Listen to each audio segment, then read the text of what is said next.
جہاں تک ہندوستان کی تاریخ کا معاملہ ہے، الحمدللہ جنگ آزادی میں اہل حدیثوں نے جتنا خون بہایا ہے، یہاں موجود کسی بھی مذہب کے ماننے والے نے اتنا پسینہ بھی نہیں بہایا ہوگا.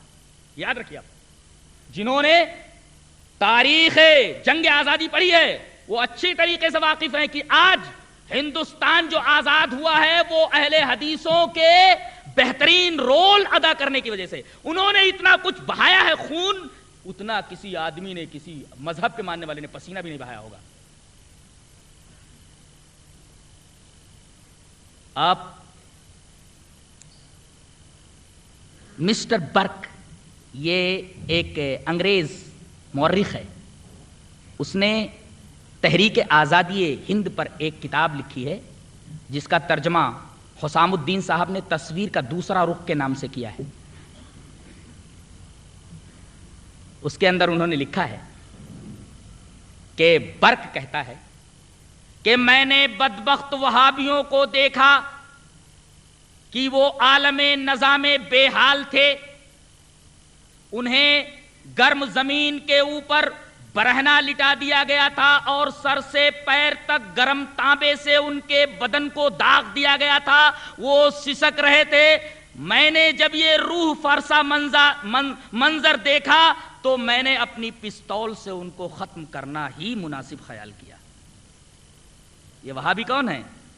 ایک بات یاد رکھیے، 1857 سے پہلے حنفی اور اہل حدیث سب مل کر کے انگریزوں کے انخلا کی کوشش کر رہے تھے ہندوستان سے. لیکن وہ حنفی کون تھے؟ ولی اللہ حنفی، دیوبندی حنفی نہیں.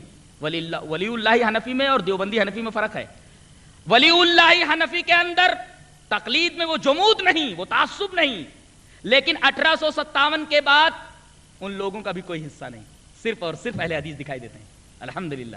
اور انہوں نے اتنی قربانیاں دی ہیں کہ ان کی قربانیوں کی وجہ سے ہمارا یہ دیش آزاد ہوا ہے اور انگریز یہاں سے بھاگے ہیں ان کی قربانیوں سے گھبرا کر کے. بقیہ دیگر علماء دیوبند اور اکابرین دیوبند کے بارے میں جو بات کہی جاتی ہے، حقیقت یہ ہے کہ خود آپ کتابیں اٹھا کر کے دیکھیے، کم سے کم قمر احمد عثمانی کی کتاب ہی پڑھ لیجیے آپ، تذکرۃ الظفر. تذکرۃ الظفر آپ پڑھ لیجئے قمر احمد عثمانی کی. اس کے اندر انہوں نے لکھا ہے کہ 1857 کے بعد سے مولانا قاسم نانوتوی رحمت اللہ علیہ 20 سال زندہ رہے اور حضرت مولانا رشید احمد گنگوہی یہ 50 سال زندہ رہے، لیکن تحریک آزادی میں ان کی شرکت کا ثبوت نہیں ملتا. پھر یہ وہابی ٹرائلز کے نام سے جو مقدمے تھے، یہ مقدمے کس کے اوپر چلائے گئے؟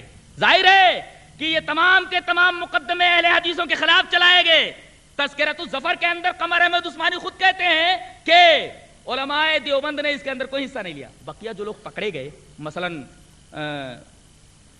یہ مخبری کی وجہ سے پکڑے گئے، مخبری ہوئی کہ یہ لوگ بھی شامل ہیں، تو حاجی امداد اللہ مہاجر مکی بھاگ کر کے مکہ چلے گئے اور قاسم نانوتوی رحمۃ اللہ علیہ اور رشید صاحب یہ روپوش ہو گئے. لیکن رشید صاحب پکڑے گئے، رشید احمد صاحب گنگوئی، عدالت میں انہیں لایا گیا. ان کا قول موجود ہے تذکرۃ الرشید صفحہ نمبر 80 کے اوپر، لکھتے ہیں کہ میں جب سرکار کا فرما بردار ہوں تو الزام کی وجہ سے میرا بال بیکا بھی نہیں ہو سکتا. اللہ، سرکار کا فرما بردار ہوں. اسی طریقے سے آپ دیکھیے مولانا مناظر احسن گیلانی کی کتاب سوانح قاسمی کے اندر مولانا مناظر احسن گیلانی لکھتے ہیں کہ مولانا فضل الرحمان گنج مراد آبادی نے دیکھا کہ مولانا شیخ الہند محمود الحسن دیوبندی رحمت اللہ علیہ بھاگے جا رہے ہیں اور باغیوں کے سردار کا نام اپنی زبان سے لے رہے ہیں اور کہہ رہے ہیں کہ میں اب انگریزوں کے خلاف کیسے لڑوں، میں تو انگریزوں کی فوج میں حضرت خضر علیہ السلام کو دیکھ رہا ہوں. سوانح قاسمی اٹھا کر دیکھیے، یہ ہے جہاد سب کا کام نہیں ہے، یہ تو بڑے جوش اور بڑے ولولے رکھنے والوں کا کام ہے. یہ رتبہ بلند ملا جس کو مل گیا، ہر مدعی کے واسطے دار و رسن کہاں. یہ جہاد اور خاک و خون میں تڑپنا یہ سب کے بس کا روگ نہیں ہے. ایسے لوگ جو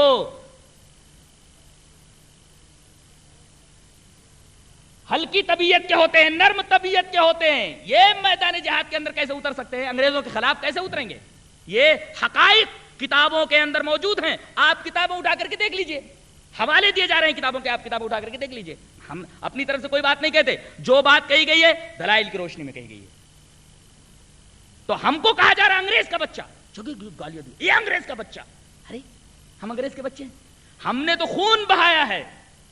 رہا چند لوگ, مثلا نواب صدیق حسن خان, حالات ایسے نہیں تھے, مسلک وفاداری اختیار کرنا ضروری تھا, کیا کرتے.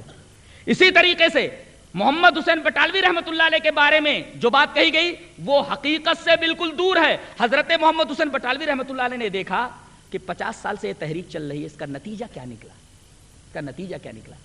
اس طرح تو سارے اہل حدیث مار دیے جائیں گے. انہوں نے صرف اتنا کیا کہ انگریزوں سے اتنا کہا کہ آپ تو جو محاذ پر لڑ رہے ہیں ان کو بھی وہابی بولتے ہیں, جو اندر ہیں ان کو بھی وہابی بولتے ہیں. تو اندر جو لوگ ہیں وہ محاذ پر تو نہیں گئے نا, اندر جو لوگ ہیں ان کو اہل حدیث رجسٹرڈ کیجئے, ان کو اہل حدیث رجسٹرڈ کیجئے. اس طریقے سے انہوں نے بچے کھچے اہل حدیثوں کو بچانے کی کوشش کی. بڑے آدمی نے بڑا کام کیا. کرتے کیا؟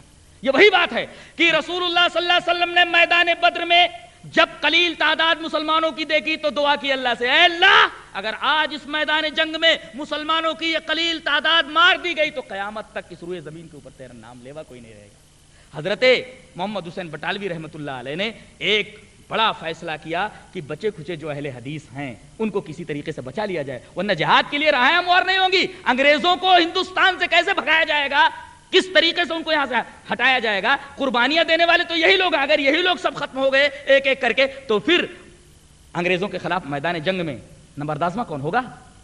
تو یہ ہیں تاریخی حقائق. ان تاریخی حقائق کو مسخ کرنے کی کوشش کی گئی ہے, لیکن تاریخ مسخ نہیں کی جا سکتی.